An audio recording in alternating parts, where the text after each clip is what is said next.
கர்த்தருடைய நாமத்துக்கு மகிமை உண்டாவதாக. கடந்த வாரத்திலே பரலோகத்தை பற்றி நம்ம கர்த்தருடைய வார்த்தையை நம்ம தியானித்தோம். பரலோகத்துக்கு எப்படி போவது, அதற்கான வழிகளை நம்ம பார்த்தோம். முதலாவதாக வழியாக இயேசுவே வழி என்று பார்த்தோம். இரண்டாவதாக இடுக்கமான வாசல் வழியாக பரலோகத்துக்கு போக வேண்டும் என்று பார்த்தோம்.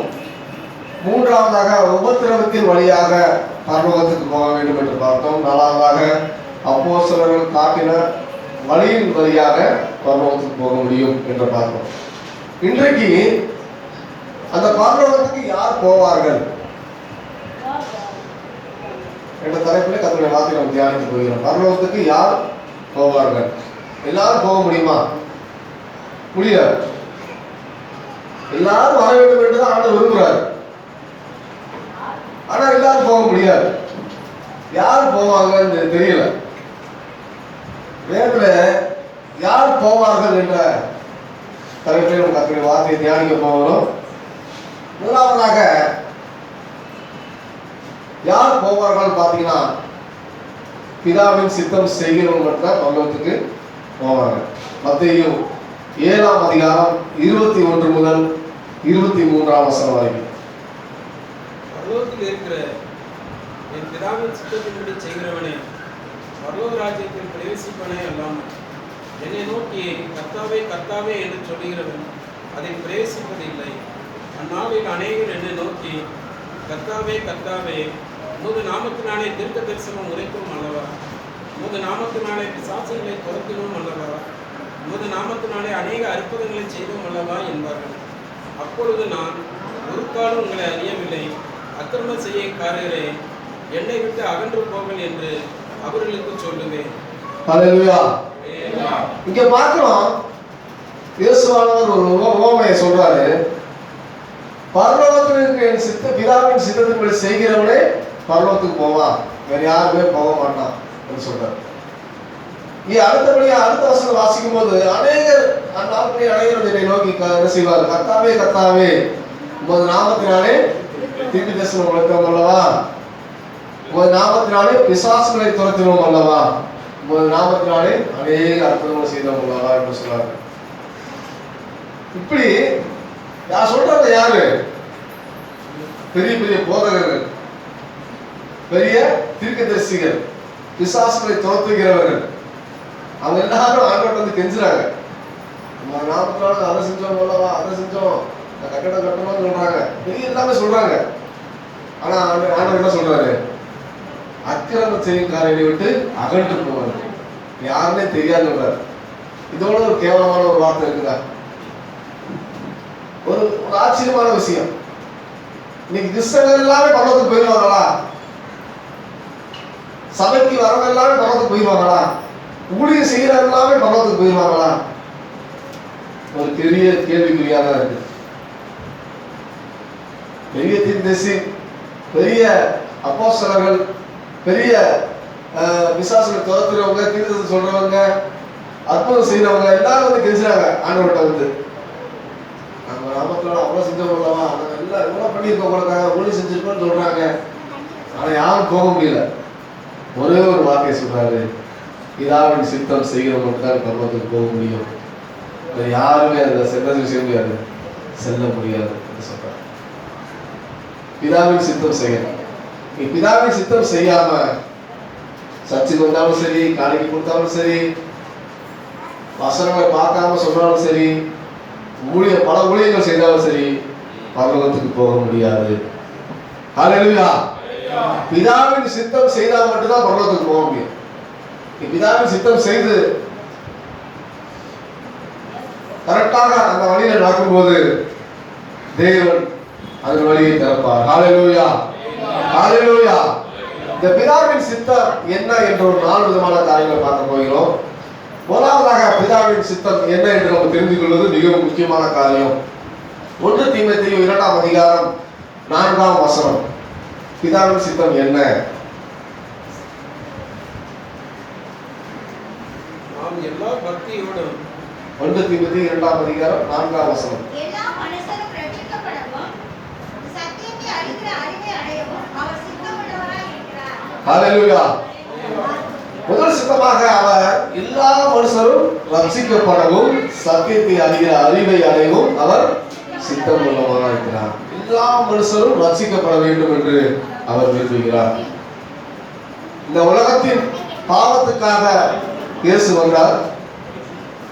இந்த உலகத்தின் பாவத்துக்காக அவர் ஆட்டுக்குட்டியாக பலியானார். இந்த உலகத்தின் பாவத்துக்காக அவருடைய ரத்தத்தை முழுவதுமே அவர் சிந்தினார். இந்த உலக மனிதனுக்காக அவர் என்ன செஞ்சாரு? பரலோகத்தை விட்டு இந்த உலகத்தில் வந்து அவர் எல்லா பாவம் தம்மேல் சுமந்து நமக்காக பலியானார். எல்லாரும் ரட்சிக்கப்பட வேண்டும் என்று அவர் விரும்புகிறார். நீங்க நிறைய கிறிஸ்தவங்களே எப்படி ஜெபிக்கிறான்னு பாத்தீங்களா? அவன் அழியணும், எனக்கு பிடிக்காதவங்களை பார்த்து என்ன செய்யறாங்க? அவன் அழியணும், அவன் நரகத்துக்கு போகணும், அவன் நாசமாக போகணும், இப்படி அவன் ஜெபிக்கிறாங்க. இது தவறான காரியம். எல்லா மனுஷனும் ரட்சிக்கப்பட வேண்டும் என்று அவர் விரும்புகிறார். எல்லா மனுஷனும் ஒரு ஆள் ரெண்டால் அவர் பிரிப்பது கிடையாது. ஒரு அம்மாவுக்கு வந்து பிள்ளைகளை பிரிக்க மாட்டாங்க. எல்லா ரெண்டு பிள்ளைகள் இருந்தாலும் அவருக்கு அந்த பாசங்கள் இருக்கதான் செய்யும். அதே போல பிதாவானவருக்கு நம்முடைய பிள்ளைகள் மேல் அவர் என்ன செய்யறாரு? அவர் பிரியமா இருக்கிறார். நமக்காக அவர் சொந்த குமாரனை என்ன செஞ்சாரு? கொடுத்தார். நம்ம ரட்சிக்கப்பட வேண்டும் என்று அவர் சொந்த குமாரனே என்ன செஞ்சார்? கொடுத்தார். பலியானார். எல்லா மனுஷனும் ரட்சிக்கப்பட வேண்டும் அவர் விரும்புகிறார். எல்லாமே நீங்க ஜெபிக்கணும். நீங்க பக்கத்து வீட்டுக்காக ஜெபிச்சிருக்கீங்களா? நமக்காக ஜெபிக்கிறோம். நீங்க ஜெப குறிப்பு எல்லாமே நமக்காக தான் இருக்குது. எனக்கு வேலை கிடைக்கணும், எனக்கு என்ன செய்யணும், எனக்கு வந்து அந்த காரியம் வேணும், இந்த காரியம் வேணும், எனக்கு வீடு கட்டணும், வேலை, இப்படிதான் ஜெபிக்கிறாங்க தவிர மற்றவர்களுக்காக ஜெபிப்பதை கிடையாது. ஒவ்வொரு நாளும் என்ன செய்யணும்? நம்ம ஊருக்காக ஜெபிக்கணும். பக்கத்து வீட்டுக்காரங்க, எதிர்ப்பு வீட்டுக்காரங்க, நம்ம குடியிருக்கிற இடங்களுக்காக நம்ம ஒவ்வொரு நாளும் ஜெபிக்கணும். நடக்கிறாலும் நடக்கலையோ, கேட்கறாலும் கேட்கலையோ, நம்ம சொல்லிக்கிட்டே இருக்கணும். இன்னைக்கு நிறைய ஆப்ஷன் வந்துருச்சுல, இன்னைக்கு செல்போன் வந்துருச்சு. நம்ம என்ன செய்யலாம்? உங்களுக்கு டெய்லி ஒரு ஸ்டேட்டஸ் வைக்கலாம், தன்னுடைய வார்த்தையை வைக்கலாம். இப்பயாவது ஒரு 100 பேர் பார்க்கணும், அந்த ஒருத்தருக்குனா தன்னை என்ன செய்யணும்? அந்த வார்த்தை டச் ஆகும். இப்படி என்ன செய்யலாம்? செல்போன் மூலமாக ஒழுங்கு செய்யலாம், தனிநபர் மூலமாக ஒழுங்கு செய்யலாம். யாரும் பேசுறாங்க, அதுக்கு என்ன செய்யலாம்? தன்னுடைய வார்த்தையை சொல்லலாம். எத்தனையோ வழிகள் இருக்கிறது. எல்லா மனுஷனும் ரட்சிக்கப்பட வேண்டும் என்று அவர் என்ன செய்யறாரு? விரும்புகிறாரு. சத்தியத்தை அடைய வேண்டும் என்று என்ன செய்யறாரு? விரும்புகிறார். நிறைய கிறிஸ்தவங்களே அது தடையாக இருக்கிறாங்க. இன்னைக்கு ஆங்கிலிகள் சொன்னாரு, கிறிஸ்தவங்க சுவிசேஷம் சொல்ல வேண்டும் என்ற அவசியமே இல்லை, வேற வசனப்படி நடந்தாலே போதும், இந்தியாவே கிறிஸ்தவ நாடாக மாறிக்கணும்னு சொன்னார். அது உண்மைதான். வேதத்தின்படி நடந்தாலே போதும். இன்னைக்கு நிறைய பேர் என்ன செய்யல, நடப்பது கிடையாது. எல்லாம் கொடுக்குறாங்க, சபைக்கு வராங்க, எல்லாமே செய்யறாங்க, பேர் வைக்கிறாங்க. அதனால பரலோகத்துக்கு போக முடியாது. வேதத்தின்படி நடக்க வேண்டும். அதனால என்ன செய்யலாம்? மற்றவங்களை ஆதாயப்படுத்திக் கொள்ளலாம். ஆனால் எல்லா மனுஷனும் ரட்சிக்கப்பட வேண்டும் என்ன செய்யாது? அவர் சித்தமா இருக்கு. அந்த சித்தத்தை என்ன செய்யணும்? நிறைவேற்ற வேண்டும். இரண்டாவதாக அவருடைய சித்தம், பிதாவின் சித்தம் என்று பார்க்கும்போது 1 தெசலோனிக்கேயர் 4ஆம் அதிகாரம் 3ஆம் வசனம். 1 தெசலோனிக்கேயர் 4ஆம் அதிகாரம் 3ஆம் வசனம். நீங்கள் பரிசுத்தம் உள்ளவர்களாக வேண்டும் என்பதே தேவனுடைய சித்தமாய் இருக்கிறது. அந்தபடி நீங்கள் மேசி மார்க்கத்துக்கு வழங்கி இருந்து போதும். இரண்டாவதாக பரிசுத்தமாக வேண்டும் என்று, நம்ம பரிசுத்தமாக வேண்டும் என்பதே அவருடைய சித்தமா இருக்கிறது என்று பார்க்கிறோம். ஏன்னா அவர் பரிசுத்தமாக இருக்கிறார், அதே போல நாமும் பரிசுத்தமாக வேண்டும் என்று அவர் சித்தமாக இருக்கிறது. அவர் எங்கு பார்த்தாலும் பரிசுத்தர். இன்றைக்கு நாம் மக்கள் வந்து என்ன செய்யணும்? பரிசுத்தமாக மாற வேண்டும். மத்தேயு 6ஆம் அதிகாரம் 22ஆம் வசனம் வாசிக்கும் போது ஒரு மனுஷனுக்கு எப்படி அவன் தீட்டுப்படுறான், அசுஸ்தப்படுறான் பார்க்கும்போது மத்தேயு 6ஆம் அதிகாரம் 22. கண்ணானது சரீரத்தின் விளக்காய் இருக்கிறதே. உன் கண் தெளிவாய் இருந்தால் உன் சரீரம் முழுவதும் வெளிச்சமாய் இருக்கும். அது வாசிங்க. உன் கண் கெட்டதாய் இருந்தால் உன் சரீரம் முழுவதும் இருளாய் இருக்கும். இப்படி நுனியில் உள்ள வெளிச்சம் இருளாய் இருந்தால் அவ்விருள் எவ்வளவு அதிகமாய் இருக்கும். ஹல்லேலூயா.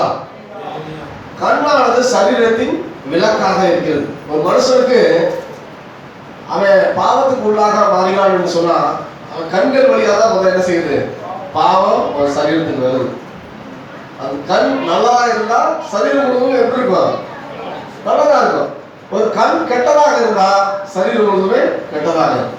இந்த கண்ணானது அது சரீரத்தின் விளக்கு என்று வேறு சொல்கிறது.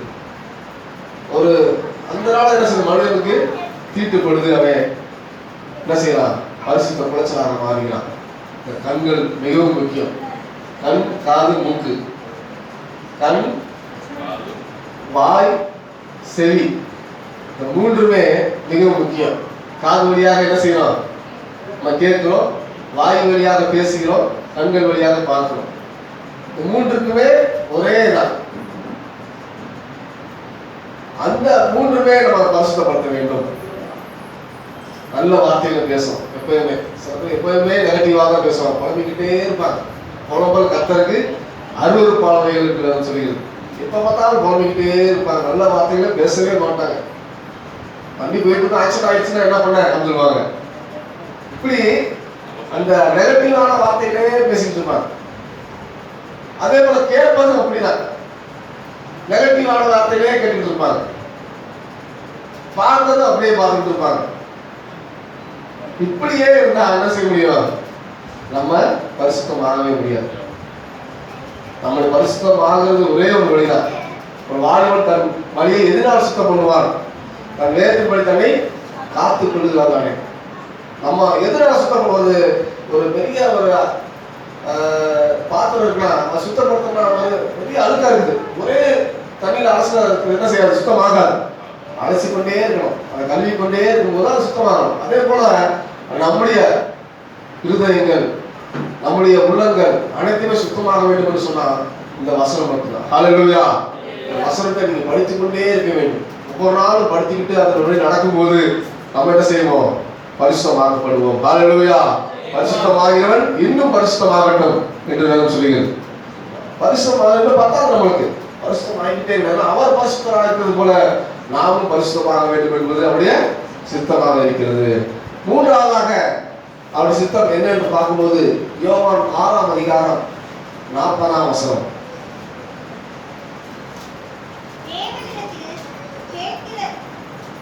யோவான் 6:40. குமாரனை கண்டு அவரிடத்தில் விசுவாசமாக இருக்கிறவன் எவனோ அவன் நித்திய ஜீவனை அடைவதும் நான் அவனை கடைசி நாளில் எழுப்புவதும் என்னை அடிப்பனுடைய சித்தமாயிருக்கிறது. மூன்றாவதாக நித்திய ஜீவனை அடைவது பிதாவின் சித்தம். நம்ம நித்திய ஜீவனை அடையணும். அதுக்காக தான் இந்த உலகத்துக்கு பிதாவால இயேசு அனுப்பப்பட்டார். நம்ம நித்திய ஜீவனை அடையணும். இந்த உலகத்துல ஒரு மனுஷன் 100 வயசு வரைக்கும் வாழ்றான். 100 வயசு ஒரு ஆயுசு காலம் வர்றாங்க, 100 வயசு பூர்ண வயசு வர்றாங்க. ஆனால் இன்னைக்கு 40 வயசு 50 வயசு 60 வயசு மேல போறதே பெரிய ஒரு காரியமா இருக்குது. ஏன்னா அவ்வளவு வியாதிகள் வந்துருச்சு, அவ்வளவு கெமிக்கல் வந்துருச்சு, அவ்வளவு கலப்படங்கள் வந்துருச்சு. நீங்க மருந்து சாப்பிடணும், அதுலேயும் கலப்படம் ஆயிடுச்சு. எல்லாத்தையும் கலப்படம் ஆகுது. மிஞ்சினா என்ன சார் 100 வயசு வரைக்கும் வாழ்வோம், அதே அவனுக்கு பெரிய காரியமா இருக்குது. அவ்வளவுதான். இந்த உலகத்துல நம்ம ரொம்ப நாள் வாழ முடியாது. எதையும் நம்ம என்ன செய்ய முடியாது, எதையும் நம்ம பிளான் பண்ண முடியாது. ஆனா நிரந்தரமான வாழ்வு ஒன்று இருக்கிறது, அதுதான் நித்திய ஜீவன். ஹல்லேலூயா. ஹல்லேலூயா. எல்லாத்துக்கும் அந்த அறிவு இருந்தாலும் அதற்கான சொல்யூஷன் கிடையாது. நித்திய ஜீவனை அடைய வேண்டும் என்று அவர் விரும்புகிறார். முதலாவதாக ஆதாம் ஏவாளையும் தம்மை போல அவர் படைத்தார். இயேசு இந்த பிதா இந்த உலகத்துக்கு எப்படி இருக்கிறாரு, பிதா எப்படி இருக்காரு, தம்மை போலவே என்ன செய்யறாரு, அவரை படைத்தார். பிதாவுக்கு என்ன செய்ய இல்லை, கடவுளுக்கு சாவு கிடையாது, சாவாமை உள்ளவர் என்று வேதம் சொல்லுகிறது. அதே போல நாமும் இருக்க வேண்டும் என்று அவர் விரும்பினார். ஆனால் சாத்தானுடைய சூழ்ச்சினால அந்த மனித வலுசுவை என்னது அழித்தது. மரணம் என்று, பாவத்தின் சம்பளம் மரணம் என்று ஒன்று வந்தது. அந்த பாவத்தில் அந்த கீழ்ப்படியாமை மூலமாக அந்த பாவம் வந்தது. அந்த பாவத்தின் மூலமாக மரணம் வந்தது. இந்த மரணத்தை ஜெயிப்பதற்கு முதல் பங்கானவர் இயேசுதான். இந்த மரணத்தை அவர் ஜெயித்தார். அவர் ஜெயித்தது போல நாமும் ஜெயிக்க வேண்டும் என்று அவர் விரும்புகிறார். இந்த நித்திய ஜீவனை அடைய வேண்டும் என்று அவர் விரும்புகிறார். நித்திய ஜீவன் என்பது ஆயுசு காலமாக சாவாமல் இருக்கிறது. நித்திய காலமாக அவரோடு வாழ போகிறோம். இந்த கொஞ்ச காலத்துல நம்ம எங்க இருக்கிறோம்? நித்திய பாடுகள், கஷ்டங்கள், கவலைகள் எல்லாம் வருது. கொஞ்ச காலம் தான். ஆனா ஆண்டவர்கிட்ட போகும்போது, அப்பா வீட்டுக்கு போகும்போது எந்த கவலையுமே இருக்காது. ஹல்லேலூயா. அதற்காக தான் நம்ம இங்க ஆயத்தப்படுத்திக்கணும். அதை எப்பவுமே மனசுல வச்சுக்கணும். இது நிரந்தரமான வீடு கிடையாது. நம்முடைய குடியிருப்பு பரலோகத்தில் இருக்கிறது என்பது எப்போதுமே நமக்கு என்ன செய்யணும்? நினைவில் வைத்துக் கொண்டே இருக்கணும். ஏதோ நம்ம இருக்கிறோம், ஏதோ ஒரு வாடகை வீட்டில் இருக்கிறோம் பார்த்தீங்களா? அதே போல நம்ம ஒரு வாடகை வீட்டில் இருக்கிறோம், அவ்வளவுதான். நம்ம உயிர் நம்ம விட்டு போனா உடம்பு வெறும் என்ன செய்யுது? வெறும் உடம்பு சாவணும்னு சொல்றாங்க. எதுவுமே இல்லை உலகத்துல, நிரந்தரமானது எதுவுமே இல்லை. எவ்வளவு பெரிய பணக்காரனாக இருந்தாலும் உயிரை காப்பாற்ற அவனால் முடியாது. உயிர் அவனோடு கிடையாது. உயிரை வாங்கவும் முடியாது. நித்திய ஜீவனை வாங்க முடியாது. எவ்வளவு சிரமம்னாலும் வாங்க முடியாது. அது இயேசு மூலமாக கொடுக்க முடியும். ஹல்லேலூயா, ஹல்லேலூயா. நித்திய ஜீவனை அடைய வேண்டும் என்று அவர் என்ன செய்கிறார்? அவர் சித்தம் உள்ளவராக இருக்கிறார். நான்காவதாக பிதாவின் சித்தம் என்ன என்று பார்க்கும்போது 1 தெசலோனிக்கேயர் 5ஆம் அதிகாரம் 18ஆம் வசனம். 1 தெசலோனிக்கேயர் 5ஆம் அதிகாரம் 18ஆம் வசனம். எல்லாவற்றிலும் ஸ்தோத்திரம் செய்யுங்கள். செய்வதை கிறிஸ்து இயேசுவுக்குள் உங்களுக்கு பிடித்து தேவனுடைய சித்தமாய் இருக்கிறது. ஹல்லேலூயா. எல்லாவற்றிலும் ஸ்தோத்திரம் செய்யுங்கள். அப்படி செய்வதே பிதாவின் சித்தமாக இருக்கிறது என்று வேதம் சொல்கிறது. எல்லாவற்றிலும் ஸ்தோத்திரம் செய்ய வேண்டும். ஸ்தோத்திரம் என்ற வார்த்தையை நம்ம என்ன செய்யணும்? அதிகமாக பயன்படுத்த வேண்டும். எது செஞ்சாலும், நல்லது நடந்தாலும் ஆண்டவர் ஸ்தோத்திரம், கெட்டது நடந்தாலும் ஆண்டவர் ஸ்தோத்திரம். அவர் சித்தம் இல்லாமல் ஒரு முடிவோடு கீழே விடாது வேதம் சொல்லுது. எது நடந்தாலும் ஆண்டவருக்கு என்ன செய்யணும்? ஸ்தோத்திரம் சொல்லணும். ஒரு நாள் எந்திக்கும் போது ஸ்தோத்திரம், உட்காரும் போது ஸ்தோத்திரம். ஸ்தோத்திர பலி செலுத்தினை மகிமைப்படுத்தினான்னு வேதம் சொல்லுது. சில பேர் எப்போதும் என்ன செய்வாங்க? நல்லது நடக்கும் போது ஆண்டவருக்கு ஸ்தோத்திரம் ஸ்தோத்திரம் சொல்லுவாங்க. ஒரு கெட்டது நடக்கும் போது ஒரு நினைச்ச காரியம் நடக்கும்னு வச்சுக்குவோம். என்ன ஆண்டவர் என்ன பண்ணாருங்க, என்ன செஞ்சாரு? ஆண்டவர் எனக்கு மட்டும் தான் சோதிப்பாரு, என்னைய மட்டும் தான் ஆண்டவர் கண்ணு தெரியும். எல்லாரும் நல்லா இருக்கானே, பொறச்சாதி கூட நல்லா இருக்கானே, அவன் ஆண்டவர் வரைக்கும் நான் எனக்கு மட்டும் ஏன் அந்த கவலை கண்ணீர் குழம்பிக்கிட்டே இருப்பாங்க. அது பிதாவின் சித்தம் கிடையாது. எல்லாவற்றிலும் ஸ்தோத்திரம் செய்யுங்கள். ஹல்லேலூயா.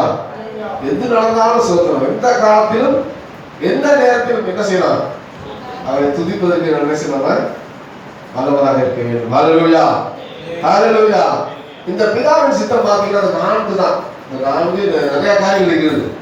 இந்த 4 சித்தத்தையும் நாம் செய்யும்போது பரலோகத்துக்கு என்ன செய்ய முடியும்? போக முடியும். ஹல்லேலூயா. இந்த 4 சித்தம் செய்யாம அவருடைய பிதாவின் சித்தம் செய்யாம எதை செய்தாலும் என்ன செய்ய முடியாது? கர்த்தர் என்ன செஞ்சிருவாரு? அக்கிரமம் செய்கிறார்கள் விட்டு அகழ்ந்து போகணும்னு ஒரு சில வார்த்தையை சொல்லிடுவார். அந்த வார்த்தையை எவ்வளவு கேவலமான வார்த்தை, எவ்வளவு கேட்கக்கூடாத வார்த்தை. அந்த வார்த்தையை நம்ம என்ன செய்யக்கூடாது? போகவே கூடாது. பிதாவின் சித்தம் எப்போதும் செய்யும். ஒரு காரியம் செய்யணும்னா அது ஆண்டவருக்கு விருப்பமா இல்லையா? இந்த காரியம் நீங்க யோசிங்க. ஒரு பணத்தை நம்ம கொடுக்குறோமா? ஆண்டவருக்கு இது விருப்பமா இல்லையா? பிதாவின் சித்தமா? அவருக்கு இது என்ன செய்வாரு? ஒரு கடன் வாங்குறோமா? நம்ம பிதாவின் சித்தமா? இது ஆண்டவருக்கு பிரியமானதா? ஆண்டவர் என்ன செய்ய? கடன் வாங்காதீங்க, கொடுக்காதீங்கன்னு சொல்லிட்டாரு. கடன் வாங்காதீங்கன்னு சொல்லிட்டாரு. இது பிதாவின் சித்தமா? சில காரியங்கள் நமக்கு செய்தாலும் அதை என்ன செய்யணும்? அதை விட்டு விட வேண்டும். இனிமேல் என்ன செய்யக்கூடாது? பாவத்தை செய்யக்கூடாது. அதான் பிதாவின் சித்தமாக. எல்லாரும் பரிசுத்தமாக வேண்டும். எல்லாரும் கர்த்தருடைய வார்த்தை கேட்கணும், சத்தியத்தை அறியணும், எல்லாவற்றிலும் ஸ்தோத்திரம் செய்யணும். இதான் பிதாவின் சித்தமாக இருக்கிறது. ஹல்லேலூயா, ஹல்லேலூயா. அடுத்தபடியாக இரண்டாவதாக பரலோகத்துக்கு யார் போவார்கள் என்று பார்க்கும்போது ஜீவ புத்தகத்தில் பெயர் உள்ளவர்கள் தான் பரலோகத்துக்கு போவார்கள். பிலிப்பியர் 4ஆம் அதிகாரம் 3ஆம் வசனம். பரலோகத்துக்கு யார் போவார்கள் என்று பார்க்கும்போது அவர்களுக்கு உதவியா இருக்கும்படி உன்னை வேண்டிக் கொள்கிறேன். அவர்கள் கிரகத்தோடும் மற்ற என் உடன் விளையாட்டோடும் கூட சுவிசேஷ விஷயத்தில் என்னோட கூட மிகவும் பிரயாசப்பட்டார்கள். அவர்களுடைய நாமங்கள் ஜீவ புஸ்தகத்தில் இருக்கிறது. ஹalleluya. ஹalleluya. இரண்டாவதாக சுவிசேஷ வேலையில் பிரயாசப்பட்டவர்கள் அவங்க ஜீவ புஸ்தகத்துல பேர் இருக்கு. சுவிசேஷ வேலைன்னு பார்த்தீங்கன்னா உண்மையான ஒரு ஊழியர்கள், உண்மையான ஒரு பணியாளர்கள் அவங்க இருக்கும்போது, தன்னுடைய சுவிசேஷம் இருக்கும்போது அவங்களுக்கு சுவிசேஷ வேலையில என்ன செய்யறாங்க? விசுவாசிகளுக்கு ஹெல்ப் பண்றாங்க, நிறைய ஹெல்ப் பண்றாங்க. கட்டிட வேலைகளாக இருக்கட்டும், அவருடைய தனிப்பட்ட காரியங்களாக இருக்கட்டும், நிறைய பேர் என்ன செய்யறாங்க? விசுவாசிகள் பிரயாசப்படுறாங்க. சபைக்கு காய் கொடுக்குறீங்க, அது ஒரு போதற்கு சப்போர்ட் பண்ற மாதிரி தான். சபைக்காக நீங்க ஜெபிக்கிறது, போதற்காக ஜெபிக்கிறது, அதெல்லாம் சப்போர்ட் பண்ற மாதிரி தான். அவருக்கு சுவிசேஷம் சொல்றதுக்கு என்ன செய்யணுமா? விசுவாசிகள் எவ்வளவு ஹெல்ப் பண்றீங்களோ அவன் பேர் முழுவதுமே ஜீவ புஸ்தகத்தில் இருக்குது என்று வேறு சொல்லுங்க. ஹalleluya. ஹalleluya. அப்படி பிரயாசப்படாதவங்க இன்னைக்கு நிறைய பேர் என்ன செய்யறாங்க? ஊழியக்காரங்கள மதிக்கிறதே கிடையாது. அவங்க விசுவாசிங்க சொல்றதுதான் ஊழியக்காரங்க கேட்கணும், விசுவாசி சொல்றதுதான் செய்தியாவே கொடுக்கணும். இப்படி அடிமை மாறி இன்னைக்கு நிறைய போதகங்களை வழிநடத்துறாங்க. அவர் சொல்றதுதான், விசுவாசி சொல்றதா பிரசங்கமே பண்ணணும் என்று நீங்க நிறைய சபையில கட்டுப்போவாரு. நிறைய இன்னைக்கு பாத்தீங்கன்னா நிறைய சபைகள் இருக்குது. ஆனா சுவிசேஷ வேலையில் பிரயாசப்படணும், அவருக்கு ஹெல்ப் பண்ணணும், அவருக்கு சப்போர்ட் பண்ணணும். உண்மையான ஊழியருக்கு எப்போதுமே என்ன செய்யணும்? சப்போர்ட் பண்ண வேண்டும். அப்படிப்பட்டவர்களுக்கு என்ன செய்யறாங்க? பரலோகத்துக்கு ஜீவ புஸ்தக பேர் இருக்கிறது. ஜீவ புஸ்தகம் இருக்கிறவங்க பரலோகத்துக்கு போவாங்க. ஹalleluya. அடுத்தபடியாக மூன்றாவதாக வெளிப்படுத்தல் 21:27. வெளிப்படுத்தல் சுவிசேஷம் 21ஆம் அதிகாரம் 27ஆம் வசனம். வீட்டுள்ளதும் அருவருப்பையும் பொய்யையும் நடப்பிக்கிறதுமாகிய ஒன்றும் அதில் பிரவேசிப்பதில்லை. ஆட்டுக்குட்டி என்னவரின் ஜீவ புஸ்தகத்தில் எழுதப்பட்டவர்கள் மாத்திரம் அதில் பிரவேசிப்பார்கள். இங்க பார்க்கலாம், மூன்றாவதாக ஜீவ புஸ்தகத்தில் எழுதப்பட்டவங்க தான் அதில் பிரவேசிப்பாங்க. தீட்டு உள்ளதும் அருவருப்பும் செய்யறவங்க அதுல பிரவேசிக்க முடியாது. ஒரு விசுவாசியாக இருந்து சபைக்கு வந்து தீட்டையும் அருவருப்பையும் அவர் செஞ்சுட்டு இருந்தாலும் பரலோகத்துக்கு போக முடியாது. பொதுவா தீட்டு என்று சொன்னாலே இன்னைக்கு உலகத்துல பார்க்கிறோம்,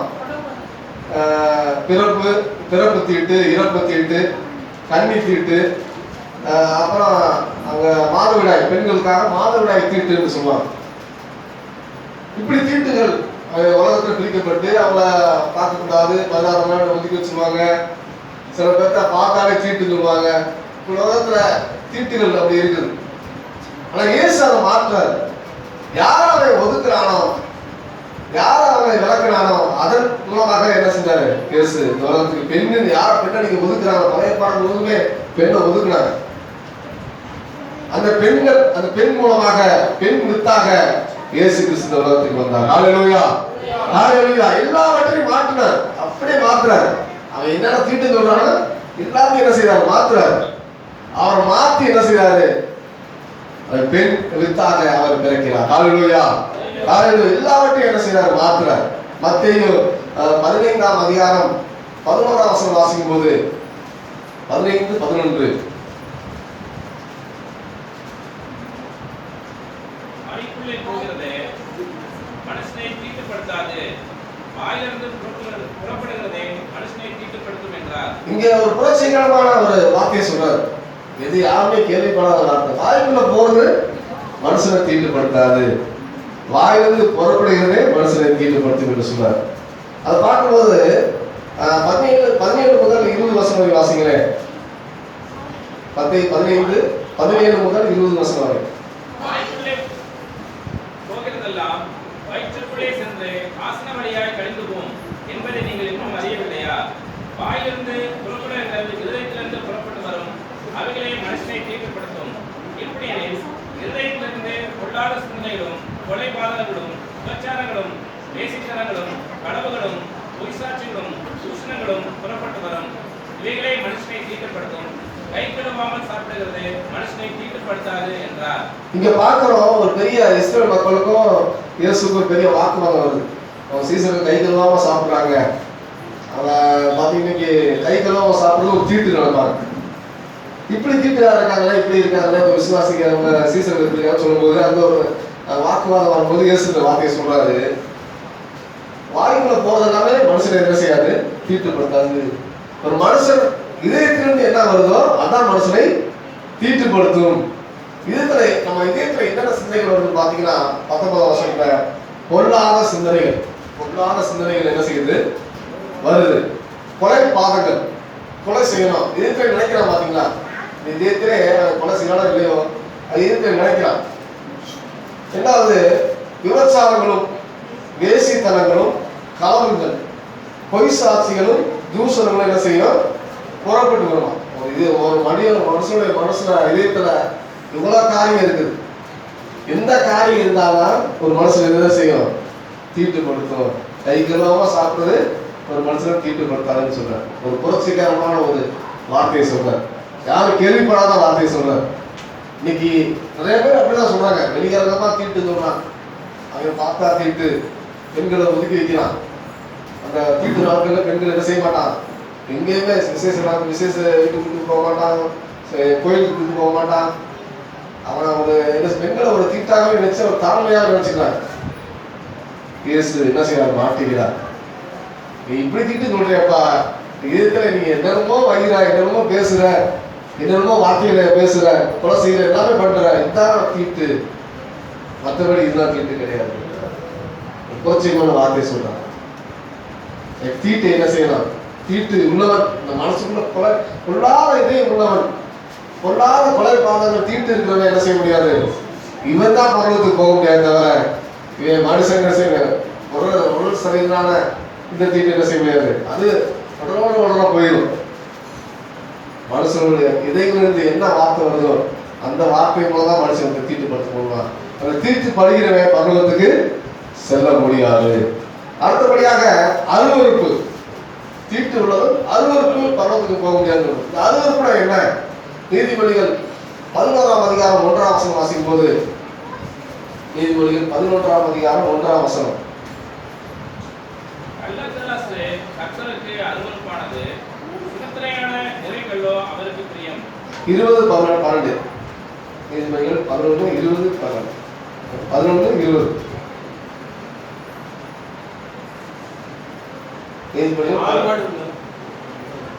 மாறுபாடுள்ள இருதயம் உள்ளவர்கள் கர்த்தருக்கு அருவருப்பானவர்கள், உத்தம மார்க்கத்தாரோ அவருக்கு பிரியமானவர்கள். முதலாவது கள்ள திராசு கர்த்தருக்கு அருவருப்பானவர்கள் என்று பார்க்கிறோம். மாறுபாட இதயம் உள்ளவன் கர்த்தருக்கு அருவருப்பானவன் என்று பார்க்கிறோம். நீதிமொழிகள் 12:22 வாசிக்கும் போது,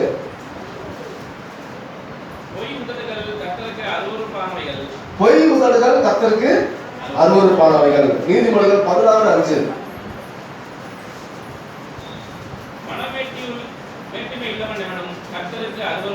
மனமேட்டிமை உள்ளவன் கர்த்தருக்கு அருவருப்பானவர்கள்.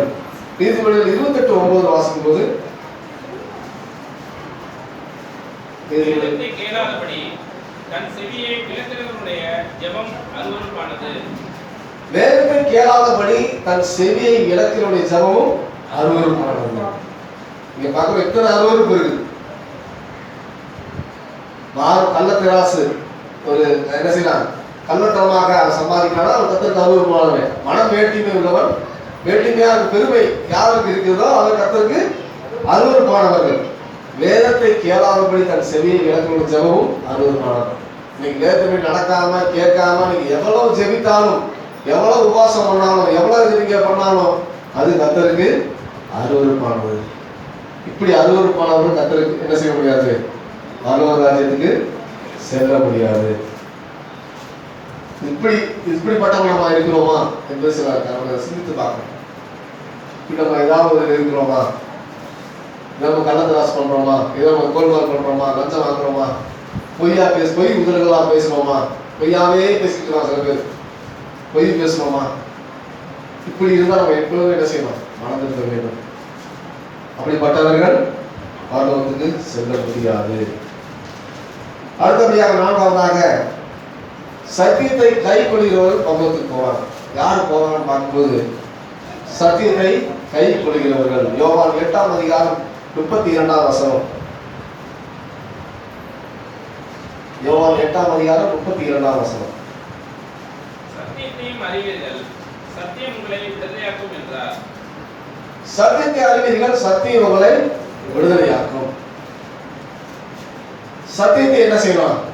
அறிய வேண்டும். அதனாலதான் ஒரு மனுஷனுக்கு விடுதலை ஆகும். சத்தியத்தை நம்ம ஆசிரியர் வாரந்தோறும் கர்த்தருடைய வார்த்தை நம்ம கேட்கிறோம். டெய்லி கர்த்தருடைய வார்த்தை நம்ம என்ன செய்யணும்? படிக்கிறோம். அது படிக்கிறது மட்டும் பத்தாது, அப்படி நடக்க வேண்டும், கை கொள்ள வேண்டும். நீ நிறைய பேர் பண்ற பெரிய மிஸ்டேக் தான். எல்லாம் ஜோம் பண்ணுவாங்க, நல்லா ரசமாக கொடுப்பாங்க, சபைக்கு வருவாங்க, எல்லாமே பண்ணுவாங்க. ஆனா வேத வசனம் படி மட்டும் நடக்க மாட்டாங்க. அது டோட்டல் வேஸ்ட் தான். இன்னைக்கு ஸ்கூலுக்கு போயிட்டே இருந்துச்சுன்னா பாஸ் பண்ண முடியுமா? எல்லாமே அட்டன் பண்ணி என்ன பண்ணி எக்ஸாம் மட்டும் எழுதல பாஸ் பண்ணிடுவாங்களா? முடியாது. அதே போலதான் நம்ம சபைக்கு வரோம், தசமாக கொடுக்குறோம், காணிக்கை தரோம், ஜபிக்கிறோம், எல்லாமே வேற. ஆனா முக்கியமான ஒன்று வேதத்தின்படி நடக்க வேண்டும். இயேசு என்ன சொன்னாலும் அதன்படி நடக்க வேண்டும். அப்போஸ்தலர் காட்டின வழியில் நடக்க வேண்டும். இப்படிப்பட்டவங்க மட்டும்தான் பரலோகத்துக்கு செல்ல முடியும். அதான் சத்தியத்தை கை கொள்கிறவர்கள் மட்டும் என்ன செய்ய முடியும்? பரலோகத்துக்கு செல்ல முடியும். ஐந்தாவதாக ரட்சிக்கப்பட்டவர்கள் பரலோகத்துக்கு போவாங்க. பரலோகத்துக்கு யார் போவாங்கன்னு பார்க்கும்போது ரட்சிக்கப்பட்டவர்கள் மட்டும்தான் பரலோகத்துக்கு போக முடியும். மத்தேயு அப்போஸ்தலர் எழுதின நடபடிகள் 16ஆம் அதிகாரம் 30-31ஆம் வசனம். அப்போஸ்தலர் 16ஆம் அதிகாரம் 30-31ஆம் வசனம். அவர்களை வெளியே அழைத்து வந்து, ஆண்டவமாரே, ரட்சிக்கப்படுவதற்கு நான் என்ன செய்ய வேண்டும் என்றான்.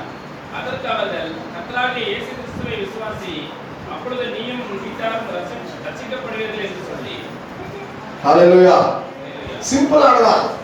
பழைய ஏற்பாடுல பாத்தீங்கன்னா ஒரு மனுஷனுக்கு பாவம் நிவர்த்தி ஆக வேண்டும் சொன்னா பலிகளை செலுத்தணும், பழைய கிரியினால நீதிமானாக்கப்பட வேண்டும் என்று பல விஷயம் இருக்குது.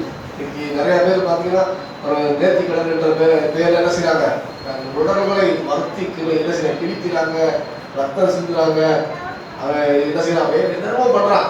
அவன் உருள்றான், நடக்கிறான், தீயில நடக்கிறான், ஆணில நடக்கிறான். இப்படியாவது நம்ம பாவம் மன்னிக்கப்படுமா அப்படின்னு நினைக்கிறான். மனசு எல்லாரும் பண்றாங்க. இப்படி செஞ்சாதான் கடவுள் நம்ம மன்னிப்பார் நினைக்கிறான், கடவுள் நம்மை ரட்சிப்பார் நினைக்கிறான். ஆனா சிம்பிளான ஒரே வார்த்தை, கர்த்தராகிய இயேசு கிறிஸ்துவை விசுவாசி, அப்போது நீயும் வீட்டார் ரட்சிக்கப்படுவீர்கள். ஹல்லேலூயா, ஹல்லேலூயா. நீங்க கர்த்தரை விசுவாசிக்கும் போது, இயேசு கிறிஸ்துவை விசுவாசிக்கும் போது நீங்களும் ரட்சிக்கப்படுவீர்கள், உங்கள் வீட்டாரும் அனைவரும் ரட்சிக்கப்படுவார்கள். ஹல்லேலூயா. நோவா ஒருவர் தான் நீதிமானாக இருக்கலாம். ஆனா அதன் நோவா மூலமாக அவன் குடும்பத்தார், மருமகன்கள் எல்லாரும் என்ன செஞ்சாங்க? வேலைக்குள் வந்தாங்க.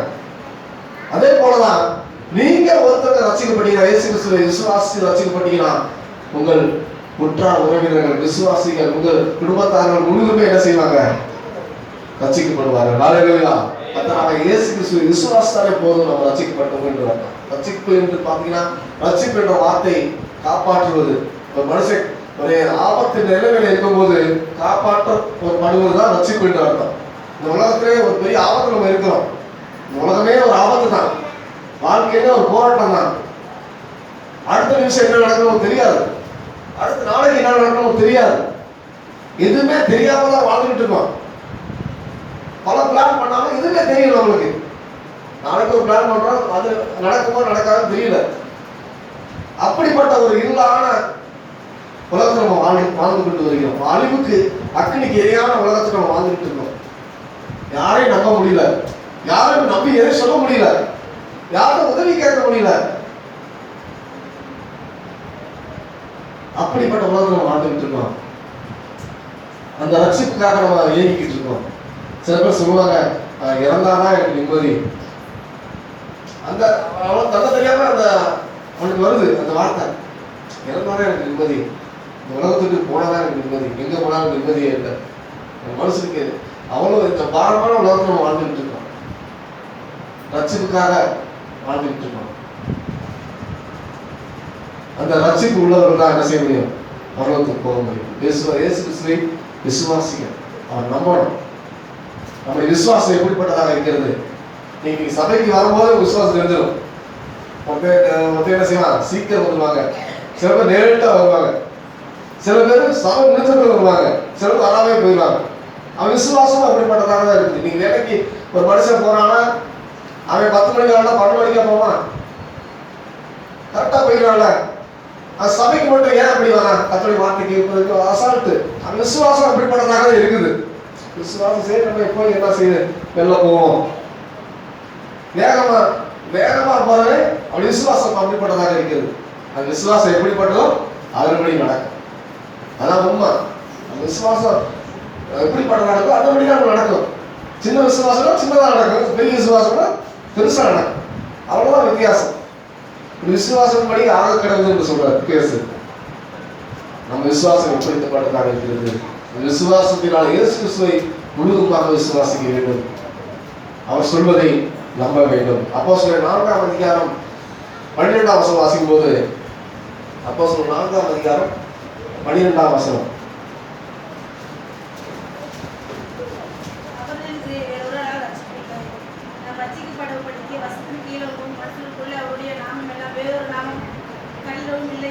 ஹல்லேலூயா. அவரால எந்த நாமமும் ரட்சிக்கப்பட உலகத்துல கொடுக்கப்படல. இயேசு கிறிஸ்து ஒரே ஒரு நாள் என்ன செய்யணும்? நம்ம காப்பாற்ற முடியும். உலகத்துல வந்து அவன் எல்லாத்தையும் சுமந்து எல்லா வழியும் நடந்து பாவத்துக்கு அவர் விலக்கி மனுஷன் படுகிற எல்லா கஷ்டத்தையும் அவர் பட்டார். எல்லாத்தையும் அவர் சந்திச்சார். பசி வந்தது, துக்கம் வந்தது, பொறாமைகள் வந்தது, அடித்தார்கள், துன்புறுத்தினார்கள், கொடூரமான மரணம், யாருக்குமே வர முடியாத மரணம் அவருக்கு வந்தது. நினைச்சு நல்ல சாவோட அவர்களுக்கு வரல. சிலர் சொல்லுவாங்க நல்ல தூங்கும் போது இறந்துட்டாரியா, நல்ல சாவுவாங்க. அந்த மரணம் கூட அவருக்கு வரல. கொடூரமான மரணம், எல்லா கஷ்டங்களையும் அவர் பட்டார். அவர் கஷ்டப்பட்ட கஷ்டங்கள் நம்மளுக்கு எதுவுமே ஒன்று வந்தாலும் நம்ம தாங்க முடியாது. எல்லா கஷ்டத்தை அவர் பட்டாரு, நமக்காக பட்டாரு. யோசிச்சு பார்த்தீங்கன்னா நம்ம யாருமே தெரியல, நமக்காக அவர் மறிச்சிருக்காரு. எப்போதுமே நம்ம மனசுல வைத்துக்கணும், நமக்காக அவர் ரத்தம் செஞ்சிருக்கிறார், காயப்பட்டிருக்கார். நம்ம ரட்சிக்கப்பட வேண்டும் என்று, நம்ம பரலோகத்துக்கு செல்ல வேண்டும் என்று, நம்ம பாவத்தை மன்னிக்க வேண்டும் என்று அவர் மறித்திருக்கிறார், ரத்தத்தை செஞ்சிருக்கிறார். ஒன்றுமறியாத மனுஷகுமாரன் மேல் அனைத்து பாவங்கள் தள்ளப்பட்டது. பிதா அவரை நொறுக்க சித்தமானவர் என்று வருகிறது. நொறுக்க சித்தமாயிட்டார். ஏன்னா பாவம் அனைத்து கோபமே இயேசுவை காட்டினார் பிதா. அவன் காட்ட வேண்டிய அவசியம் தான். ஏன்னா இயேசு உலகத்தின் பாவங்கள் எல்லாத்தையும் அவர் சுமந்தார். எல்லா பாவத்தையும் நம்ம என்ன செய்ய முடியாது, அவர் நம்மளா மட்டும் போதும். இயேசு நம்மளா பாவம் முழுமை மறைக்கணும். நம்மளை மட்டும் பார்த்தாரு, அவருடைய வார்த்தையின்படி நடக்க வேண்டும். விசுவாசிக்கிறது ஃபர்ஸ்ட் ஸ்டேஜ். அடுத்தபடியாக அவருடைய வார்த்தையின்படி கேட்பது செகண்ட் ஸ்டேஜ். மூன்றாவதாக அவர் சித்தத்தின்படி, பிதாவின் சித்தத்தின்படி செய்வது ஸ்டேஜ். இப்படி செய்யும்போது நம்ம என்ன செய்ய முடியும்? பரலோகத்துக்கு போக முடியும். இப்படி செய்யாதவர்கள் யாருமே பரலோகத்துக்கு போக முடியாது. எவ்வளவு காரியம் செஞ்சாலும் சரி, எவ்வளவு நீங்க பண்ணாலும் சரி, பரலோகத்துக்கு போகவே முடியாது. இப்படி எப்போதுமே இந்த பரலோக சிந்தனைகள் நமக்கு இருக்கணும். எப்போதுமே உலகம் நிரந்தரமானது அல்ல. இந்த உலகம் ஒரு அருவருப்பானது. இந்த உலகம் அக்கினிக்கரையாக வைக்கப்பட்டிருக்கிறது. இந்த உலகம் ஒரு பொய்யான உலகம். இந்த உலகம் ஒரு இருளான உலகம். இந்த எப்போதுமே மனசு என்ன செய்யணும்? இப்படிப்பட்ட சிந்தனைகள் இருந்து கொண்டே இருக்க வேண்டும்.